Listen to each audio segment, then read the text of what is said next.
Hi everyone. Today I'm doing a review on a couple of items that were sent to me by Hippie Crafts.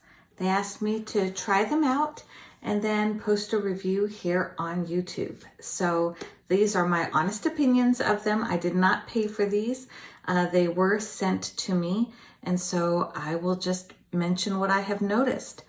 So this one here, it is 100 GSM or 65 pound. So it's called a sketchbook. So with this one in particular, I made sure to only use dry media. I know if I use wet media on it, this paper is just not going to hold up. It's a 9 by 12 size. And again, this is the company, Hippie Crafter. So I'll make sure to post a link to their items below if you want to try them out. What I do like about it, I love the spiral binding. That makes it very easy for a sketchbook layout. I also really like the size. I tried some smaller sketchbooks over the past couple years and I have a hard time with them. When I draw with dry media, I really do like the bigger format. So I did put this on a separate page just so you could see how thin or how thick the paper is. So you'll see I have a drawing behind this page and you can see my drawing through it. That drawing is done in pencil and colored pencil. So that's just to give you an idea there. And then when I turn the page, you'll see it's just one page. So this is what I was able to do. So the media that I've used on this page is, I think it's called Castle. These are just some colored pencils that I had gotten off of Amazon a while back. It was Castle or Castle Hills or something like that. I'll put the link below. Very inexpensive, I think wax-based colored pencils. Very easy to shade with. And why I like using a sketchbook, especially with colored pencil, is it helps me really feel what colors I'm going to want to do in a watercolor setting. I usually do a pencil version first before I go on to a watercolor version. And I'll show you in a second because I transferred this into watercolor. But this is colored pencil. This is a Sakura micron pen, and I used pencil. Underneath it is a regular pencil. So the back side, you'll see there was absolutely no bleed through. And I was really impressed with that it could hold up to the micron pen.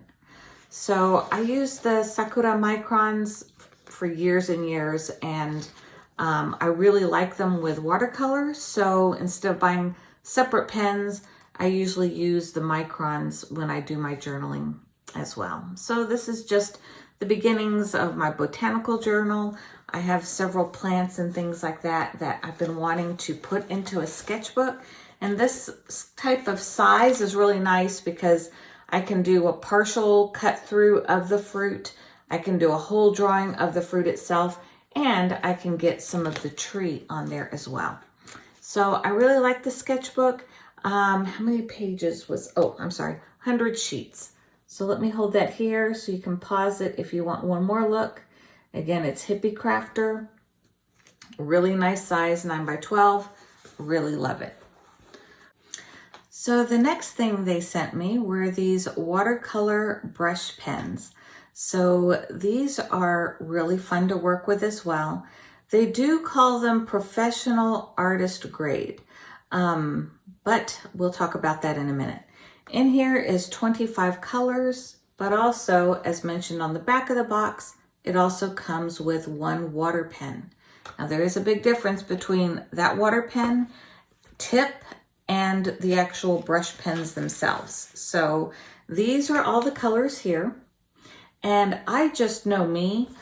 I know if they are stored in this box, I am not going to use these. It's going to be so hard to get in and out that I just probably wouldn't pay attention to them. So I'll be transferring them into this box that I got on Amazon. I have a stack of 3 here that have different type of pencil media that I use with water. These are the Derwent Ink Tense pencils. And then these are Prismacolor watercolor pencils. So these items, they just stack nicely inside of the Raskog cart that I have from IKEA, and I got these from Amazon. I'll make sure to link all these below. Again, if you do use any of my Amazon affiliate links, it just helps this channel. It just gives me a small commission, doesn't change the price at all for you. They just give me a bonus for recommending some products. All right, so the water pens are 25 of them in here, and I swatched them out in this little sketchbook that I also got on Amazon. And so I'll show you those here. So first of all, the first three I put down completely dry. So I didn't put base coat of water down or anything. I just scribbled the marker directly on here. So when I went back and added water, you can see there was no movement with this color. It just stayed solid. So as far as being able to lift color, I don't think that's going to be very easy with these watercolor brushes. You'll see on this one, it bled a little bit, but there is a very harsh line that remains. Same with this one. Much harsher color in the middle with a harsh line and then a water puddle around it. So as far as re-wetting, going in, fixing errors, I don't think that's going to work very well with these. But how they do work wonderfully is that I went back and on all of these, I did a base coat of water with the water brush. Then I went in with the marker, and that's where they really shine. So this is the water brush that comes with this kit. And let me show you the difference between the tips. So this is the water brush. And as you can tell, that is a big, thick tip. So, and when the water comes out, it feels like it doubles in size. It's huge. It does put a ton of water on the page. So I have found that these markers work great with water in the background. So that is a good thing in this case. Where you get the control is not from that water brush, but from these actual brushes themselves. You'll see the difference with how fine that point is. So let's do a comparison. So you can see how small this one is and fine in comparison to this. So this is great for your background. Put that down first to get a nice amount of water down on the page, and then come back and add the fine tip marker. I think I've reversed these. Oh, here we go. It's weird. The bigger lid goes on the smaller tip, and then the smaller lid goes on the big tip. Okay, anyway, so let me show you the color swatches. So somehow I missed one of the colors in the swatch, but these are the majority of them. And so I just put the water down and I started the brush on that end and just let it bleed. And so you can see how vibrant these colors are, especially the greens and the reds, the purples. A couple of them are pretty light, like this one here and this one here. So those two pigments in particular are very, very light, but still as far as nature journaling and sketching on the go, these would work out very well. So here's that drawing that I had done in pencil. Now here it is in watercolor. So again, on this, the technique that I used was I put water all on the background, and then I came back with the pens and added to get those blooms of color, just dabbing it and letting it just fill with the water. So the detail on the flowers, what I did was I would just barely put the tip down where I really wanted to accent the color, and then I would just let it bloom out naturally as it would follow the water.